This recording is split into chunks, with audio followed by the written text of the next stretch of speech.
Hodge family, it's time for us to stand up and show the world who we are. Give me an H. A. Give me an O. O. Give me a D. D.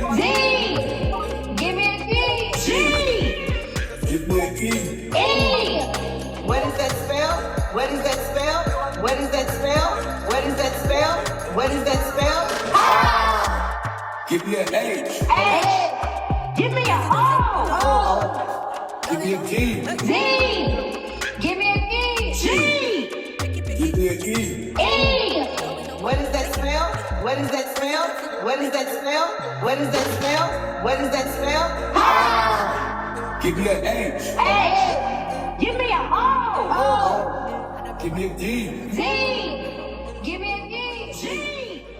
Give me an E.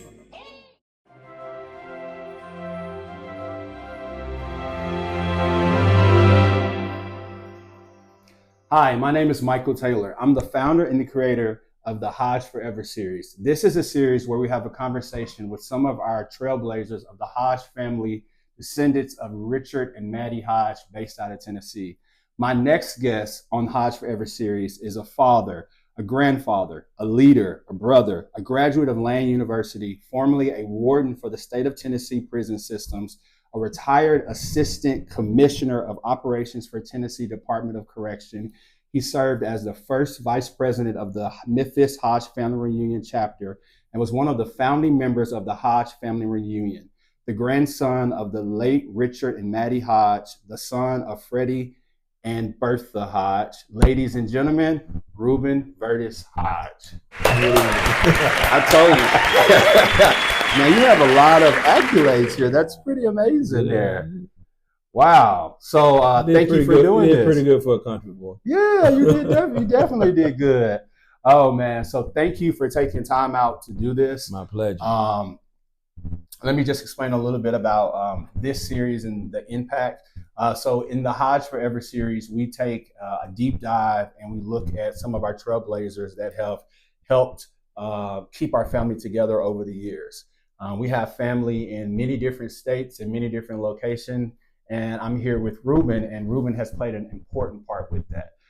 So Reuben, let's just go down and just talk a little bit about yourself, and then your life, your career, and then of course how you started helping with the Hodge Family Reunion, and then we'll just take it from there. Okay. So we'll just start from the beginning. So if you can just tell me a little bit about yourself, where you grew up at, and we'll just start from there. Okay. Well, I was born and raised in Mason, Tennessee. Okay. Currently, I'm 69 years old. We was raised on the farm there in Mason, and went to school in Fayette County, high school and elementary school.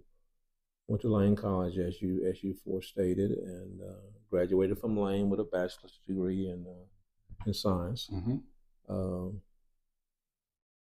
Went on to start my career with the Department of Corrections in 1977, where I worked my way up through the ranks from a storekeeper, as they call it, to warden, and all the way up to assistant commissioner. Wow.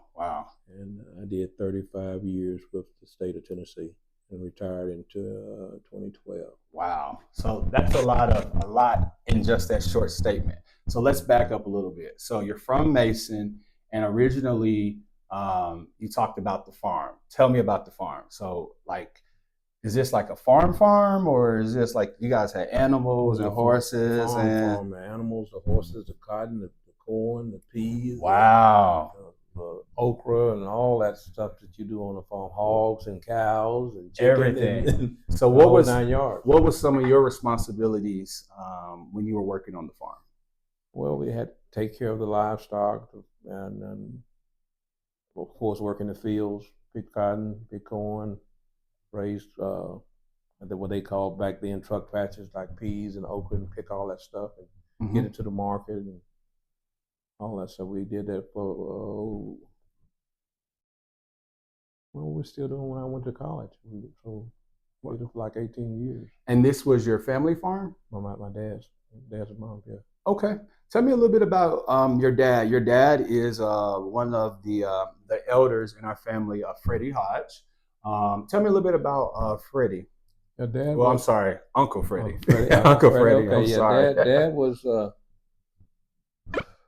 trying to think how he fit into the age group of the siblings there. Mhm.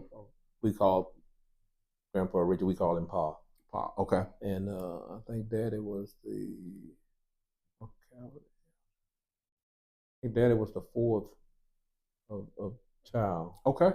Daddy would have been born in 1913, and he was raised there in Mason on a farm and worked on the farm all his life. And plus, he had back then what they call a public job. He worked here in Memphis for 30 plus years in a fruit orchard. Wow. He grew fruits, apples, not oranges, no, not in Tennessee. Apples and peaches and pears and all grapes and all this stuff in a fruit orchard. It was like in the inner city. It's something that nobody ever heard of. Wow. He worked for this older white guy that started this thing, and they went from there. And Daddy worked there for about 30 plus years. And still maintain the farm. Wow. As well, yeah. That says a lot. And I'm sure there would be days where your dad would have to work and then come back and then still have responsibilities. He worked all day here in Memphis and then come back and work on the farm until over in the night. Wow. Get things done. And my mom was very, very instrumental in helping him with the farm. She did a lot of it as well. But he was a very hard worker, very, very family oriented man, and loved his family, worked hard, and provide for us. And he did quite well to be from that age and what we would say now uneducated. Mm-hmm. You know, he was a good man. Yep. He was a good man. He died in 87. What are some memories what's one memory that stands out to you about your father? He was a very loving and caring person. He would do anything he could in the world for anybody and look for nothing in return. That's awesome. Look for nothing in return. I mean, he would haul people up and down the road to work and stuff, and just whatever he could do for anybody, he would do it. It didn't matter who it was. And that sticks out to me more than. And he would always tell us that, if you work hard, pay your bills, do whatever you want to do in life. That's held true. You can definitely do it. Held true. Mm-hmm. And your mother is Aunt Bertha. Everybody knows that's Polly. Oh, I love. Yeah, I love. You say Bertha, and most people don't even know who you're talking about. Yes. Yeah, Aunt Polly. Aunt Polly. Yeah. Yes. Tell me about your mom. My mom was very strong. Is very strong. I started to say was, but mom is 98 years old. Yes. She had a birthday last Thursday. Oh my gosh. She turned 98. That's a blessing. And she's very strong-willed, very independent, hard-working, very, very strong-willed. I mean, mom was very. You didn't rub her the wrong way. She'd get you set straight. But she worked hard, like I say, worked on the farm with Daddy, mm-hmm. and then she had a public job as well. She worked in a couple of factories where they made furniture. Okay. And she worked in one factory where they made pants. Mm-hmm. And then her last job, she was working in the furniture company. Yeah. Okay. Yeah, but your mom is doing well now. She's better health-wise than any of her children. Wow. That says a lot. It says a hell of a lot. And that's 98 and 98. Is in good health. She's very loved her family, her children, and she still does. But I could not have asked for better parents.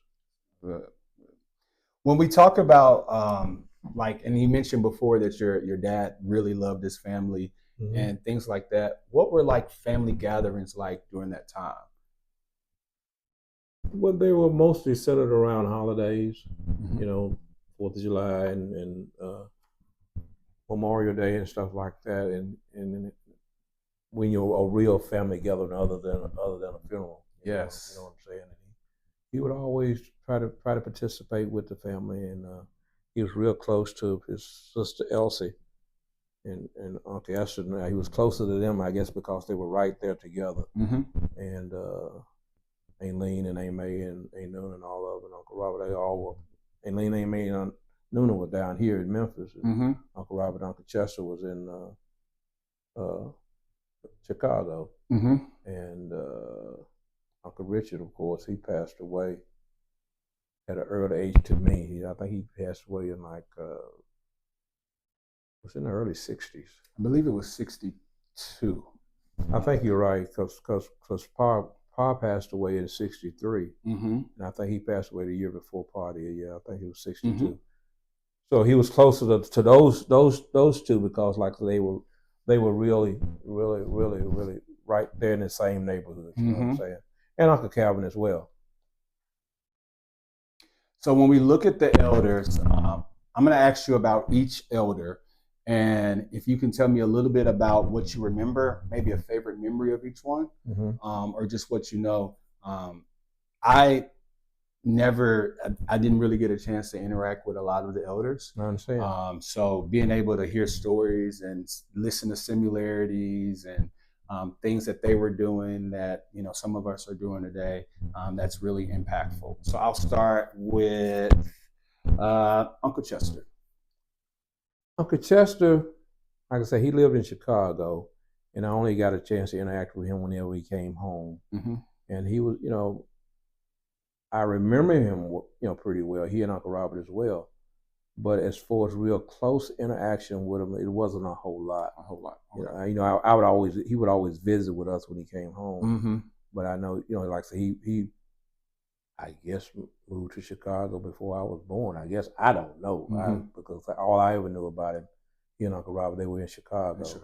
But you know, he was real person, real quiet. He was a quiet individual. He I don't think he was probably one of the only ones of that didn't take a little nip every now and then. And he may have, I don't know. I never saw him. Yeah. But he was very, very kind, very good looking person, good looking man.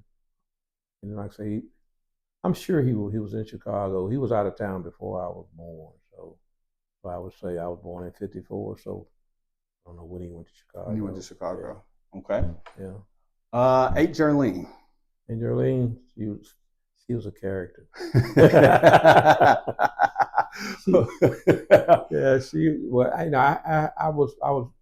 had a lot of interaction with her, Aunt Jerlene.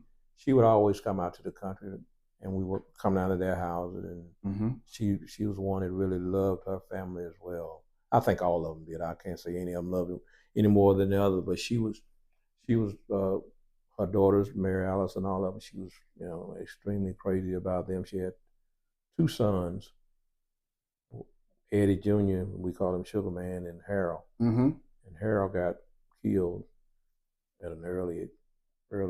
Well, right before the reunion got started. I think he got killed in like 78 or 79. Okay. He was out in California.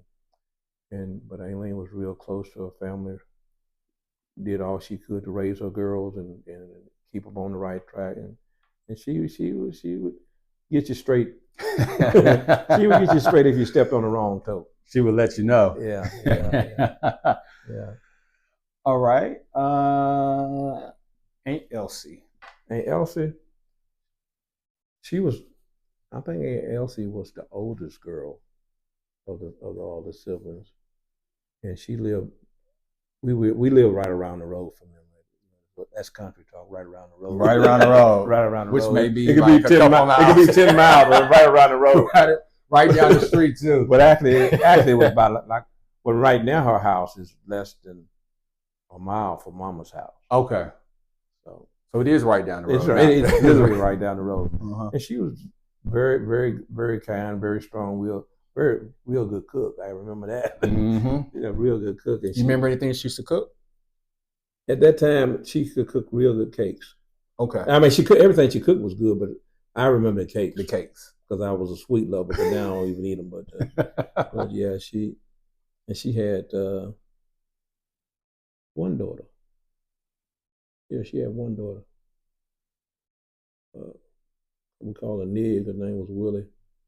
But she actually raised Eston Jr. And Charlene stayed out there quite a bit with him too. Yeah, and she was married to people are gonna say we were almost related because she was married to Mary Alice's daddy's uncle. Oh, okay. Yeah. Her husband was Mel Randall, and, and he was we call him Uncle Maine, Uncle Eddie's uncle. Yeah. Okay. Yeah.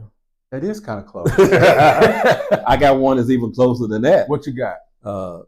Aunt Noonan, Aunt Isadore. Okay, Aunt Isadore. Her husband. Okay. Is my wife Evelyn's uncle. Oh. Okay. Okay. Yeah. How did that happen?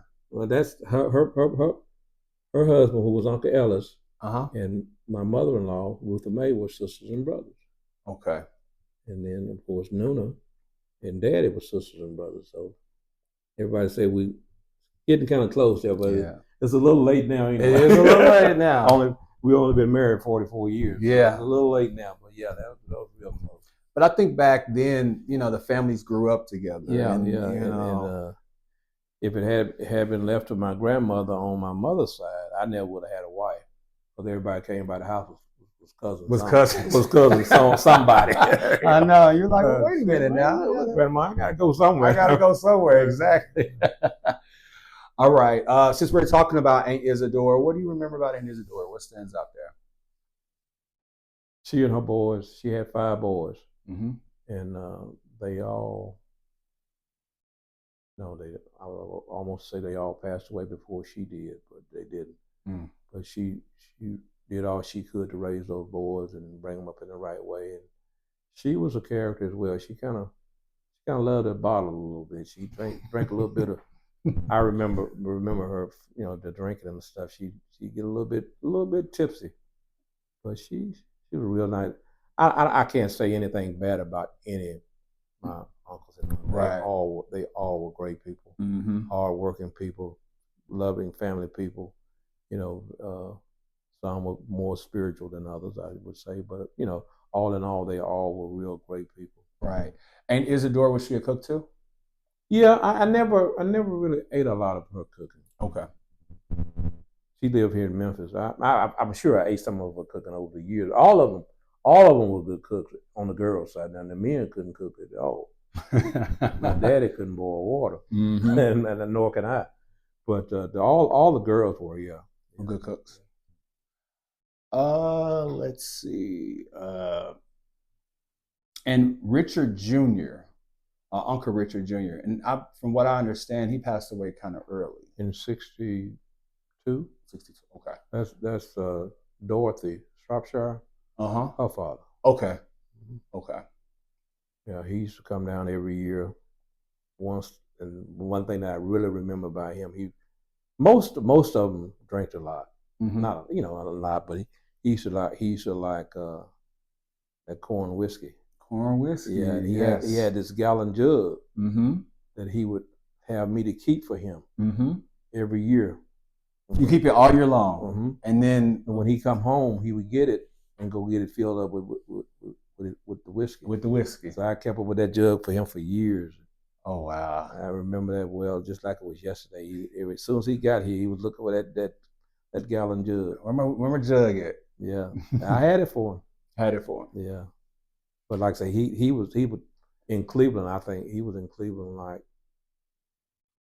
I think he went up there when Dorothy was 6 years old. She's 87. Her birthday is this month, but anyway, he was up there well before I was born. Before he was born. Yeah. Okay. Uncle Freddie. That's my dad. That is your dad. Okay. Uncle Eston. Uncle Eston. Uncle Eston was one of a kind. He was one of the first black farmers, big farmers in Haywood County. And he would.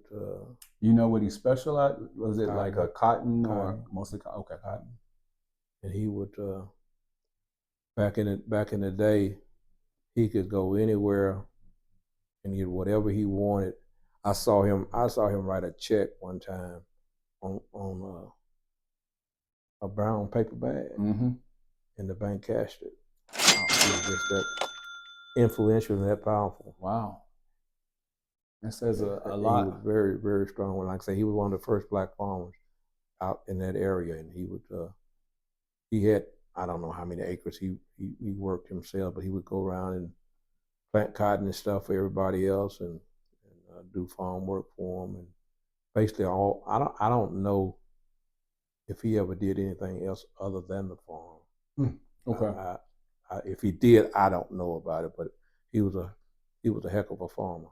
Okay. We're almost done. Just got a couple more. Aunt Jessie Mae and Aunt Beatrice. We'll put them together. Aunt Jessie Mae, well, like I said, she was a real mild mannered and quiet, like, Mm-hmm. and she lived down here in Memphis, Mm-hmm. and that was I probably visited her house more than any of the others that lived in the city, Mm-hmm. because Daddy could get to her house better than anybody else, because it was right off Summer Avenue on Tillman. And whenever time we came to Memphis or whatever, we would go by her house. Go by her house. Okay. And Daddy would always go by there, and like I said, she was very quiet. Now, I said they all drink, but I don't ever remember seeing Aunt Mae drink. Okay. To come to think of it, I don't remember her ever drinking. She may have, but I don't remember. I remember. And there again, she was a good cook too. She had like 8 boys. She had to cook. She definitely did. We would, like I said, we would always go by her house more than Aunt Lean and Aunt Nuna, because Daddy could get to her house real easy. Mm-hmm. And if he wanted to go somewhere other than to work, he would go by her house, and then her husband would take him wherever he wanted to go. Where you want to go? Yeah. Okay. And Aunt B was I said Aunt Elsie was the oldest, but Aunt B may have been older than Aunt Elsie. They were right there together. Okay. And she lived out in Mason, and she didn't have any children. What year did Aunt B pass away? I don't know if she passed away. It was back in the 60s when she passed away as well. Mm-hmm. Yeah, but she was very, very, again, very. All of them were very strong-willed, very, very conscious. They didn't do any farm work though. She and her husband, I don't think they did any farm work. She did like housekeeping and cleaning houses and stuff like that. But she's real kind, she was kind of strong-willed as well. And she would take a good little drink. She would take a good little drink. Oh yeah. All right, we're almost at the end, so we just got 2 left. Granddaddy Calvin and Uncle Robert. Uncle Calvin, of course, he was one of a kind. He was a big boss man. Yeah, he and Uncle Esther were really, really close. Mm-hmm. They hung out together most of the time, and like I say, he said 21 kids. Mm-hmm. That's amazing within itself. Yeah. And he was, hard worker, farmer. Worked on the farm. I remember from your interview with ICB, she said she left because she had got tired of picking cotton. She got tired of picking cotton. But they were all farmers, and like I said, I don't know whether he had any other type of work as well. But real strong-willed man, real strong, kind-hearted, sort of a entrepreneur as far as the farming goes. He did what he had to do to make ends meet. Yep. And raise his family, and he did an outstanding job with it. Okay. And you're a product of that family. Yep, I am. He did an outstanding job. And Uncle Robert, they call him Big Boss Man. Why'd they call him Big Boss Man? He was a minister, mm-hmm. and he, I think, gave himself that name, Big Boss Man, at his church or whatever.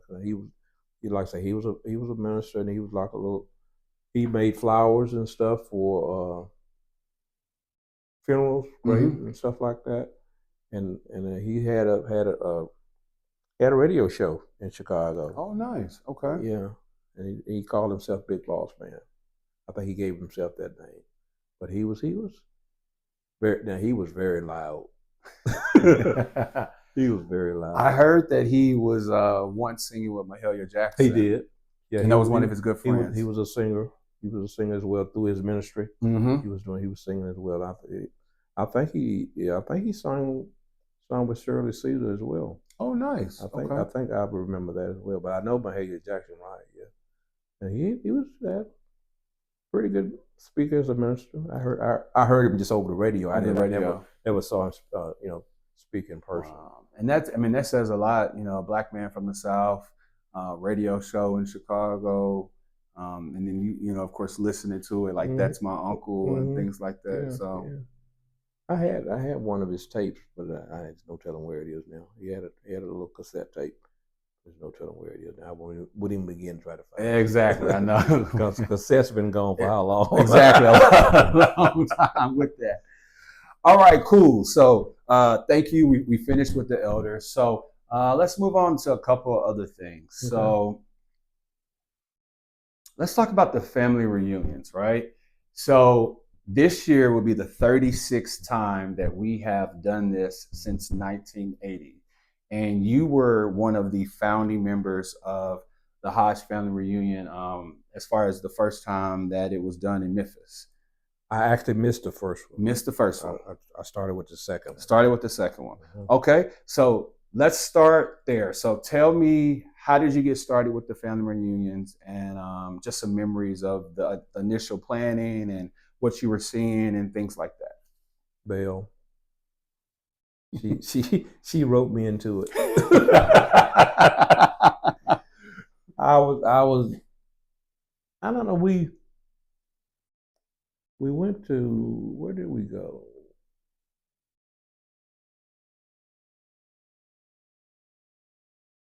Evelyn told me, and Mary Alice as well, but for some reason or another, I can't remember it. Mm-hmm. So we did a reunion in Covington. Okay. And we went to it, and Belle talked me into working with the committee then. But I can't remember that. For some reason or another, that's just a total blank to me. Mm-hmm. But Mary Alice and Evelyn both said, yeah, we did one in Covington. Mm-hmm. And we were there and all that stuff, but I can't. But that's where I got started with them. And at that reunion, and then the next one, I actually became a part of the committee, and we sat down and just talked about what happened with that one, and what we should see going forward, and how we wanted to put them together, and how we want to expand on it and get more family members involved in it. And so far, we've done, I think, a pretty decent job with it, because I think one reunion, the one that I can remember the most, we had like about 300 people there. Wow. And it was here in Memphis, and I think it was in '92. And but yeah, that's how I got started with it. Belle, I think I was the son she never had. You got voluntold. Yeah, I got voluntold. You got voluntold. Yeah, absolutely. And she was the type of person that you couldn't tell no. You couldn't say no to. You couldn't say no.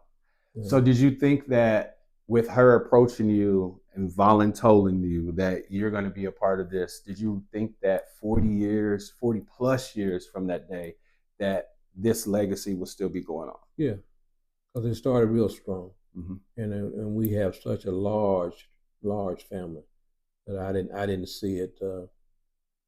I kind of was skeptical, because to a point where I know once the older generation faded out and got too old to fool with it, who would pick it up and keep it going? Exactly. And then over the years, the younger generation started stepping in and started, keeping it going. So yeah, I felt it would keep going. Yeah. Nice. And then we started branching out to different cities and different chapters and such as that. And that's what you have to do to keep it going. Because I don't want to say it's too much work, but I will say it's too much work for one group. Yeah. To do it every year or every other year. Mm-hmm. And then it needs to be expanded where other people get involved in it, where, like yourselves, Mm-hmm. going to Atlanta, something new, we've never done it before, Mm-hmm. looking forward to it. But they, like I say, it's just too much for one group of people to try to do, and plus things have gotten so expensive. Yes. Until you either have to scale back Mm-hmm. on some of the things you want to do, or you have to, for lack of a better term, charge more money. Charge more, yeah. More money, because Mm-hmm. everything is just so expensive, But with young people like yourself walking into it and carrying the torch, so to speak, it will continue to go on from now. Yeah. I don't see it fading out. It may not be as large as it has been in the past, and none of them, Mike, have ever been. Memphis is always going to carry the largest crowd, Mm-hmm. because that's the home. Right. That's the home. Well, Mm-hmm. Tennessee is the home base. Mm-hmm. It's going to always carry the largest crowd, but you have to just deal with what you got and make it the best you can, and you're not going to satisfy everybody. That's true. And we, I won't say as a family, but we as a race, Mm-hmm. are hard people to satisfy. I think sometimes we don't know when we're satisfied. I agree. So you just have to keep it going. But yeah, it's gonna. I see it continue. I knew it wasn't going to fizzle out. I kind of, especially when we started kind of breaking it up, going into every other year instead of every year, Mm-hmm. because it was just so costly. Yeah. You take a family that's got 3-4 kids. That's a big expense for them. Big expense. Some people had to plan their vacation Mm-hmm. if we're going to take one around the reunion, because they couldn't, unfortunately, couldn't afford to do anything else. Exactly. So, but yeah, I see it. I saw it continuing this far, and we'll see it continue again. There have been so many people that have told us, "I don't see how you do it. How do y'all do that? How do y'all get those many people together?" I said, "Well, unfortunately, we haven't gotten half of the family together. Exactly. Not even half. We get them together, but I mean, we got people scattered everywhere, Mm-hmm. and they got people scattered everywhere. So, but over the years, we have been able to just move people in. Mm-hmm. More people coming on board, doing things that want to get involved in it, and then too, you can't. I know you didn't ask me this, but you can't have one person controlling. Mm-hmm. It's a group effort. Yep. And we're not going to agree on everything that we want to do. Definitely. And we're not going to agree on. We can't afford to do everything we want to do. So you got to make some concessions and let the other people that want to be involved get involved. And then if you can do what they want to do, then you do it. If you can't, well, we say, well, maybe next time around we get that done. But it's a process. It's a process, a hell of a planning process. Yeah, definitely. I'm sure you've gotten your feet wet now. You know about it. But. Yeah, it's wet. I'm deep in it. Yeah, I'm deep in it. It's definitely a big planning process. What's your favorite family reunion? So there's been 35. Which one stands out to you the most? Like I mentioned before, I think the one in 92. 92? We had like about 300, mm-hmm. 250, 300 people attending, just seeing those many people together in one family, fellowshipping and just having a good time, and it wasn't a funeral. That says a lot. And like I said, I think it was 92. I remember where we were. Mm-hmm. Yep, 92 Memphis, because the nearest one from that was in 88 in Memphis. So yeah. It was 92. We had like the purple and white T-shirts and with like a pharaoh head on them, and it wasn't hard for me to remember what the men had to wear, because I was the only man up there that I had a black tuxedo. You were the only man on the committee at that time. Okay. With a purple cummerbund on. I know, yeah, but that was the most memorable one to me. All of them have been great. Mm-hmm. All of them have been great. I don't have any fault with any of them, but that one just stands out to me for some reason or another. And when we left and went to the park, we had to like have somebody lead the people to the park. And we were standing there, and it was just like a caravan of cars coming to the park that Sunday afternoon. Yep. And it was amazing just to stand there and see all those people. All the people there. And knowing I'm sure they look beautiful too, like in their t-shirts, all uniform. Absolutely. And the banquet was just exquisite. And we were at the I think it's the Hyatt now, but it was the Omni Hotel out off of Poplar. Okay. You see from the big glass hotel, you see from the expressway. Is that used to be the Adams Mart? Yeah. Okay, I think I remember that. And it may have been Adams Mart when we were out there. Come to think of, that's what it was. Okay. Yeah, that's where we were. Because that hotel at that time was one of the really nice hotels in Memphis. It was uniquely shaped. It was one of the better hotels in Memphis. Yeah. At the time. Yeah. Oh yeah. Definitely. That's where we were.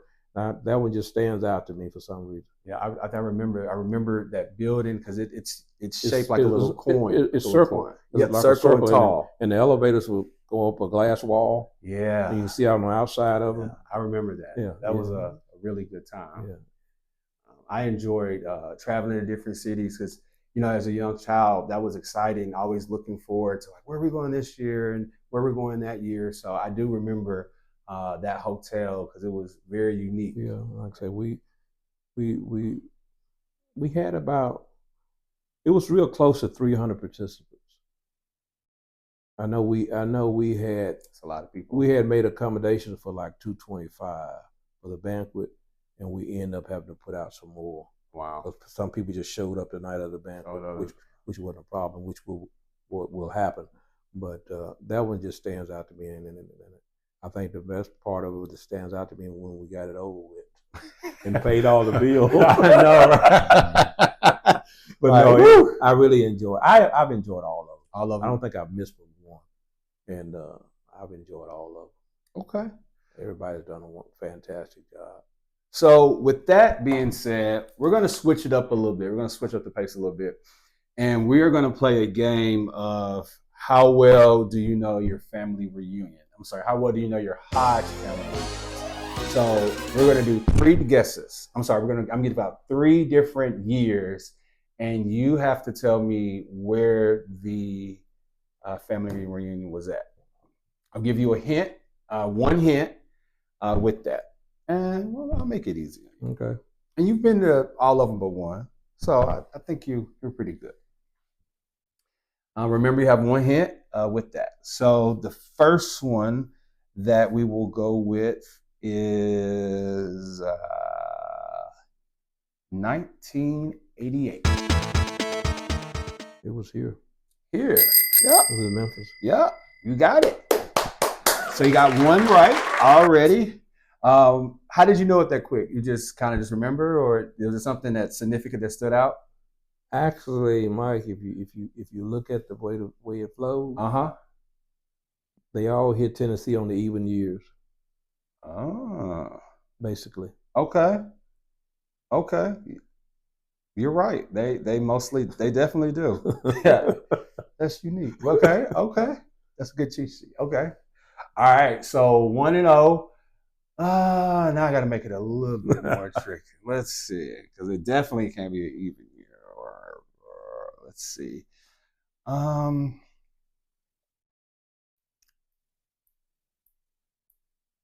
Let's do 1982.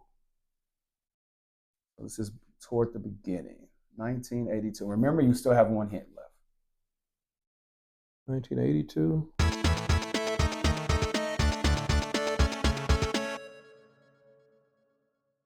It was Cleveland. Not quite Cleveland. Another city far north. Buffalo. 82, Buffalo. Yeah. Buffalo. Okay. Yeah, we went to Niagara Falls. Yep. Went to Niagara Falls. Yeah. All right. So you got one more left. This is for to basically win the game. And then remember, you do even have a help on this one. So you should definitely get this one. I am going to go with 1998 this time. Remember, you have a hint. It is an even number. '98. Let's see. 92 was here.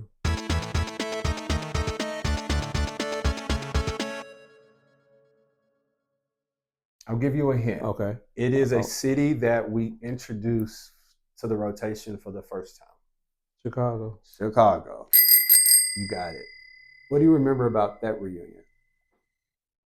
That it rained and we got rain out of the picnic and we ended up having to come back to the hotel and do everything in the lobby of the hotel for the picnic. It rained. That I don't remember that. I remember seeing pictures of yellow shirts. It's black and gold. Black and gold. Okay. Mm-hmm. I don't think I attended that one. For some reason or another, it rained. Well, it rained because the Lord wanted it to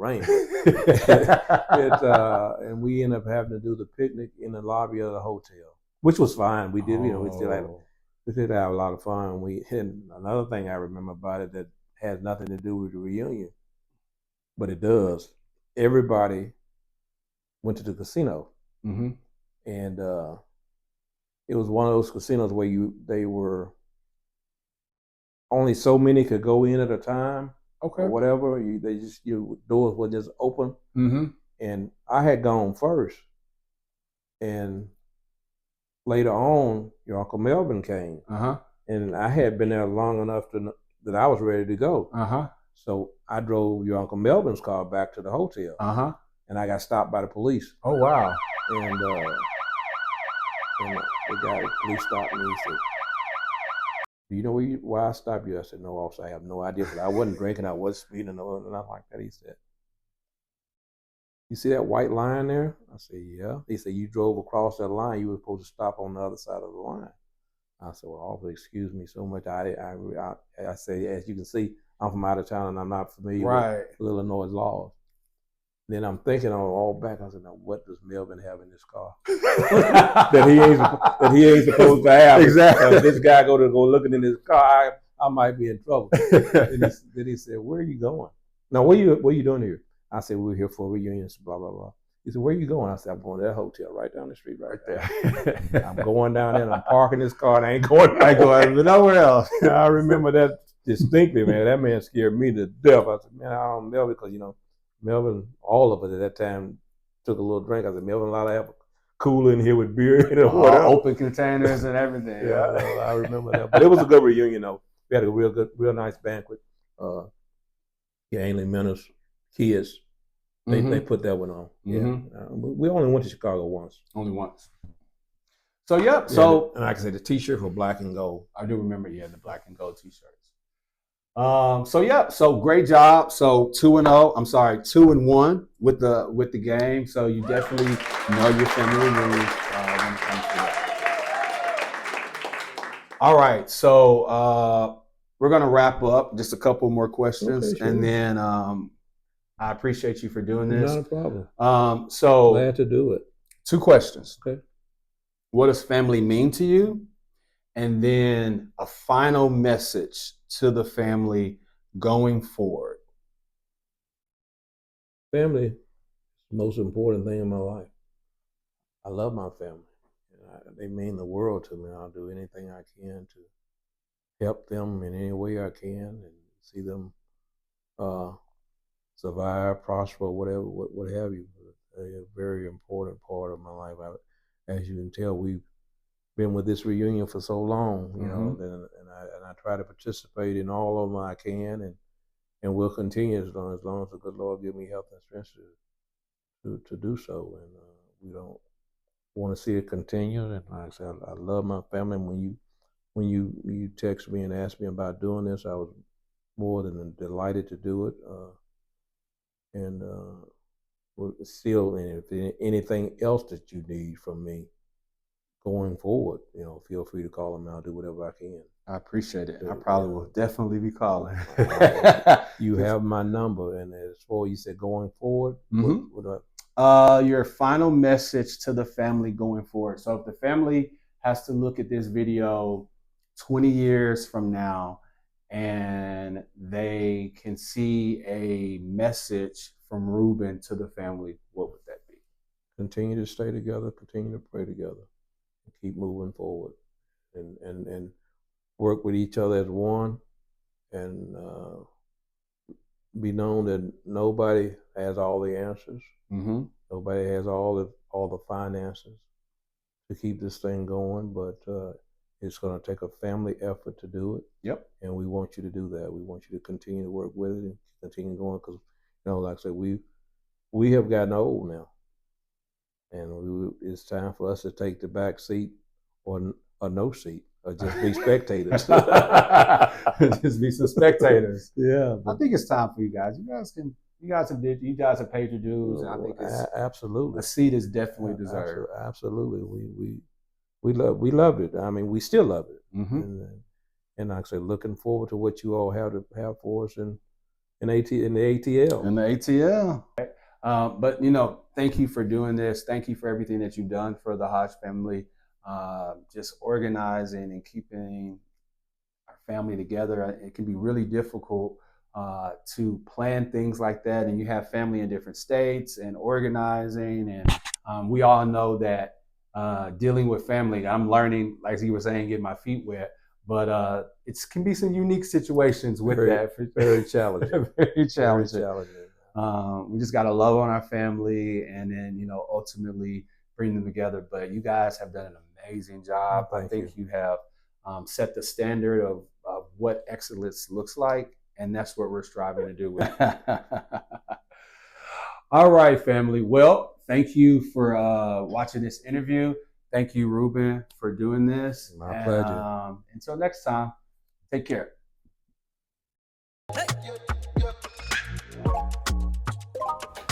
Hodge family, it's time for us to stand up and show the world who we are. Give me an H. A. Give me an O. O. Give me a D. D. Give me a D. G. Give me a E. E. What is that spell?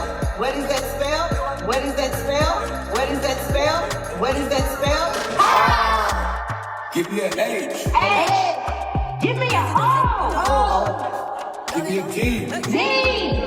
Give me a D. G. Give me an E. E.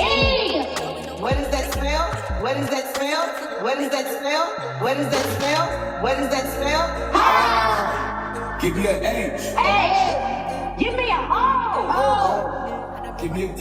D. Give me a